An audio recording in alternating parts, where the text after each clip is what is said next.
The Philippines faces a serious battle against plastic pollution, but some groups are helping the country win by recovering plastic waste.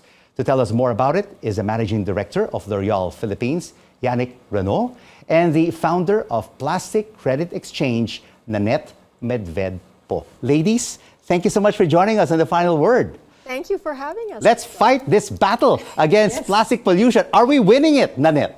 We plan to win it. I think with a very robust program from the government, lots of support from the private sector, I think there's really hope for the Philippines. We're so proud telling this story around the world. But how do we compare against our ASEAN neighbors in fighting plastic pollution? Well, I think EPR, the 2023 is the first year of compliance for EPR, Extended Producer Responsibility, and the Philippines has been bold in its legislation, and the DENR is very serious about implementing it. So, our other ASEAN neighbors, they do have some manner of EPR, Indonesia, Singapore's in early stages, Vietnam, but the Philippines, this is the first year of compliance, and it is true compliance. So I think we have a lot to be proud of. And we are indeed catching up and trying to win that battle sooner rather than later. And Yannick, you're one of the stakeholders helping the country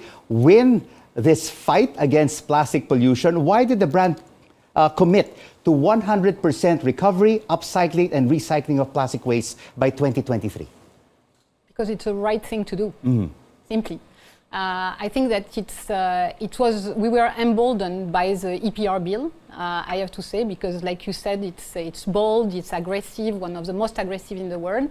And then we decided to do what we could at best. So first, committing in 100% recovery. That was already the first endeavors that we took. The government is asking for 20% only on year one. We said, why not going and pushing it to 100%? But beyond that, what we really wanted to do was to tackle the second part, which is after the recovery, that could be the easy part. Actually the waste management is really the most complex part. And there, we also took some bets, and we went for, the difficult route, I would say, with the support of Nanette and PCX. And, Yannick, recovery of plastic waste is indeed a step in the right direction, but the root problem is really production. Yes. So what is L'Oreal doing to reduce, if not eradicate, the production of plastics? Yes, you're right. The two situations have to be tackled hand in hand, right? So what we're doing in the Philippines is tackle, like the post-consumer, footprint of plastic. What the group L'Oreal has been committed for years actually to do is really to tackle, the production of the packaging.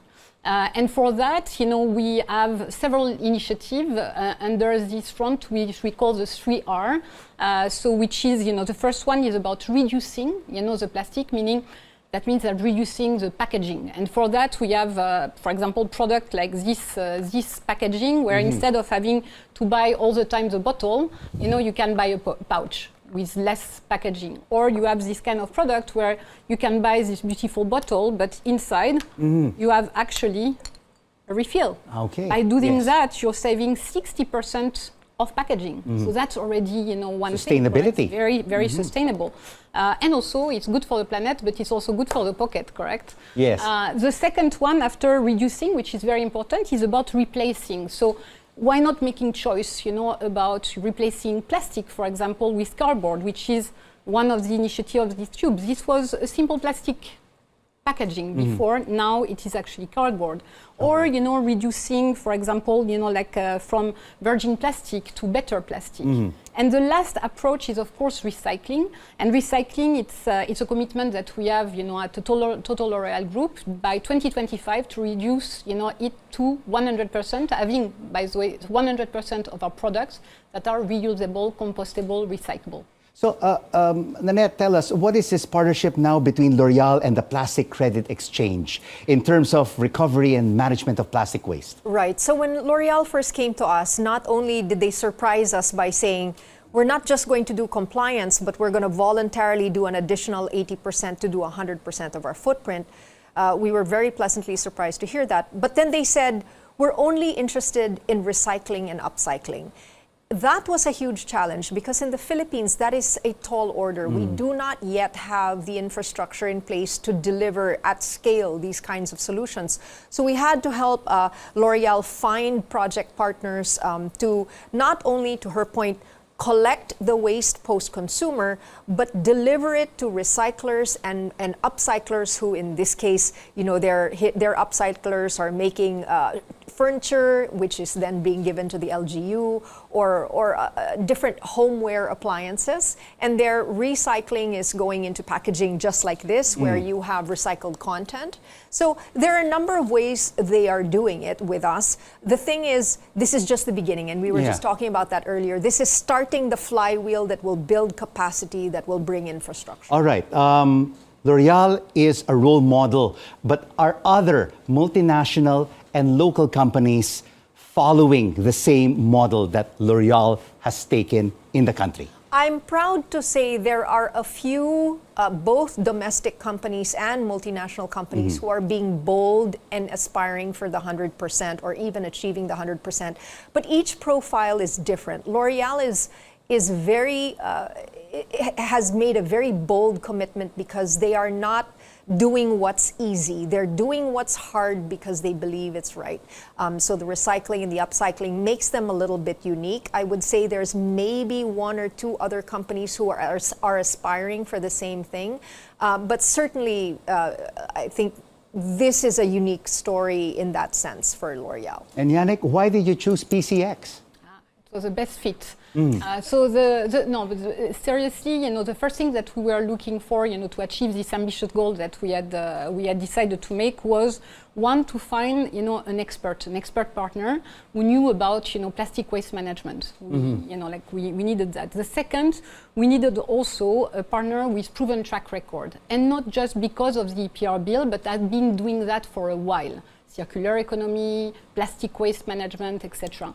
And the third one, and probably one quite important, it was we needed to find a partner that was equally committed, equally passionate like us, to push the boundaries, to take daring bets. And when we met, nothing was impossible in some ways. We put them in front, our ambition, and they said, okay, let's try. But did L'Oreal consider doing it itself? No.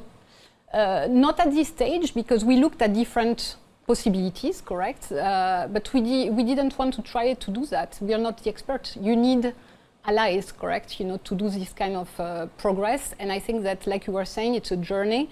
In this moment, you need to find, these partners and these allies, to do the best that you can, the right way. And Nanette, the Philippines generates 2.7 million metric tons of plastic waste annually, according to the World Bank. What is the goal? What is the ambition?